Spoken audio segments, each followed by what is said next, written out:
Canada বনাম সুইজারল্যান্ডের ম্যাচটি আলটিমেটলি দুই দলের জন্য খুব গুরুত্বপূর্ণ, কেননা এই দুই দলই আলটিমেটলি এখন পর্যন্ত এইবারের বিশ্বকাপে দুইটা ম্যাচ খেলেছে। দুইটা ম্যাচের মধ্যে কানাডা একটা ম্যাচে বসনিয়ার সাথে তারা ড্র করেছে, কিন্তু কাতারের সাথে তারা 6-0 গোলে জিতেছে। অন্যদিকে যদি সুইজারল্যান্ডের কথায় আসি, সুইজারল্যান্ড তারা কাতারের সাথে ড্র করেছে 1-1, কিন্তু তারা বসনিয়ার সাথে একটা ভালো ব্যবধানে জিতেছে। সো আলটিমেটলি এখন যে ফাইনাল ম্যাচটা সেটা হচ্ছে এই গ্রুপের শেষ ম্যাচ তাদের জন্য।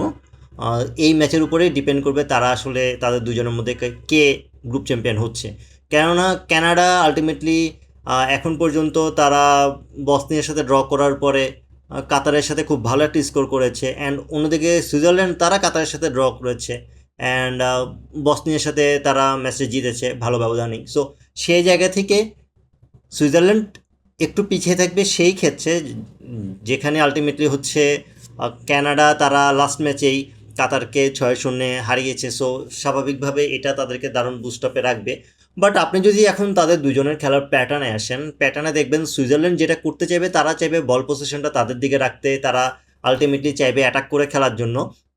অন্যদিকে কানাডা যেটা করবে, তারা হচ্ছে একটু মিক্স আপ খেলা দিতে চেষ্টা করবে, তারা ডিফেন্সটা ঠিক রেখে মিডফিল্ডের কন্ট্রোলটা নিতে চাইবে, তারা হাই প্রেস করবে, অ্যাটাকে থাকবে, তারা প্রচুর অ্যাটাক করার চেষ্টা করবে। অ্যান্ড তারা আলটিমেটলি বল পজিশন দিকেও তারা যেটা গুরুত্ব দিবে সেটা হচ্ছে তাদের মিডফিল্ডটা কন্ট্রোলে থাকতে, তারা যখন গোল পায় অ্যান্ড তাদের ডিফেন্সটা যখন ঠিক থাকে তারা সেই জায়গায় ফোকাসটা করবে।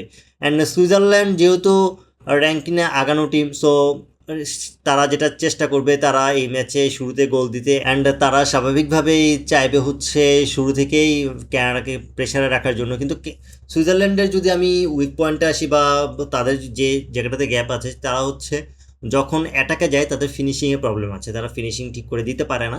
অ্যান্ড তারা যদি গোল না পায় শুরুতে, তারা একটা সময় খুব প্রেশারে পড়ে যায়। তারা দেখা যায় শুরুর প্রথম 30 মিনিট 40 মিনিটে যদি গোল না পায়, তখন তারা আলটিমেটলি একটু ফাম্বল করা শুরু করে, তাদের মধ্যে কনফিডেন্সের ঘাটতি দেখা দেয়। অ্যান্ড তাদের যেটা সমস্যা, তারা হচ্ছে অতিরিক্ত বল কন্ট্রোলে বল পজিশন হাই রাখতে যেয়ে তারা হচ্ছে ম্যাচের যেটা মেন থিং গোল দেওয়া, সেটাতে তারা পিছিয়ে পড়ে। অ্যান্ড আপনি যদি দেখেন তাদের কাতারের সাথে ম্যাচের কথায় যদি দেখেন, তারা অনেকগুলো চান্স ক্রিয়েট করেছে কিন্তু আলটিমেটলি ফিনিশ করতে পারে না, তাদের ফিনিশিংয়ের প্রবলেম আছে। সো ফিনিশিংয়ে তারা যখন, ফুটবলে আলটিমেটলি আপনার ফিনিশিং ভালো না হলে আপনি যখন গোল পাবেন না, তখন আপনার বাকি স্ট্যাট আপনার পক্ষে থাকলেও লাভের লাভ কিছু হবে না, যেটা আলটিমেটলি সুইজারল্যান্ডের ক্ষেত্রে হয়েছে।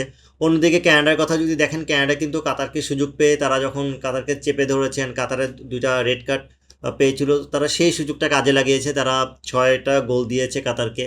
অ্যান্ড এটা যেটা সুবিধা হয়েছে তাদের জন্য সেটা হচ্ছে তারা গোল ডিফারেন্সে এগিয়ে আছে। এখন এই ম্যাচে আলটিমেটলি দুই দলের জন্য একটা সুযোগ হচ্ছে, ড্র করলেও কিন্তু কানাডার হয়ে যাচ্ছে। কানাডা যদি ড্র করে তারাও আলটিমেটলি গ্রুপ চ্যাম্পিয়নই থাকবে।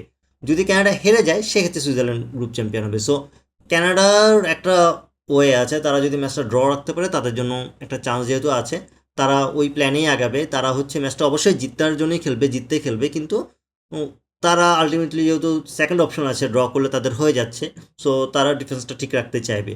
অন্যদিকে সুইজারল্যান্ড অল আউট অ্যাটাকেই যাবে। সুইজারল্যান্ড যেহেতু বল পজিশনও হাই থাকে, তারা অল আউট অ্যাটাকে যাবে, তারা সেট পিসটাকে কাজে লাগানোর চেষ্টা করবে। কানাডাও সেট পিসকে কাজে লাগানোর চেষ্টা করবে, বাট সুইজারল্যান্ড একটু বেশি চেষ্টা করবে, কারণ হচ্ছে সুইজারল্যান্ড শুরু থেকে অ্যাটাকিং খেলাটা খেলারই ওদের কথা। বিকজ হচ্ছে তাদের আলটিমেটলি হারানোর কিছু নেই, তাদের যে জিনিসটা ফোকাস করতে হবে, তারা যদি জিততে পারে সেক্ষেত্রে তারা গ্রুপ চ্যাম্পিয়ন হয়ে যাবে।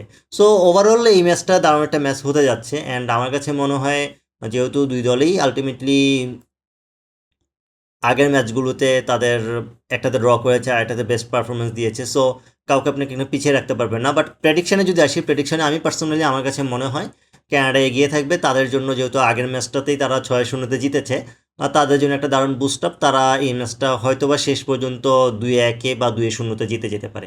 আপনার মতে এই ম্যাচের প্রেডিকশন কী হতে পারে কমেন্টে অবশ্যই জানাবেন। ভিডিওটি ভালো লাগলে লাইক কমেন্ট শেয়ার এবং সাবস্ক্রাইব করে পাশে থাকবেন। আল্লাহ হাফেজ।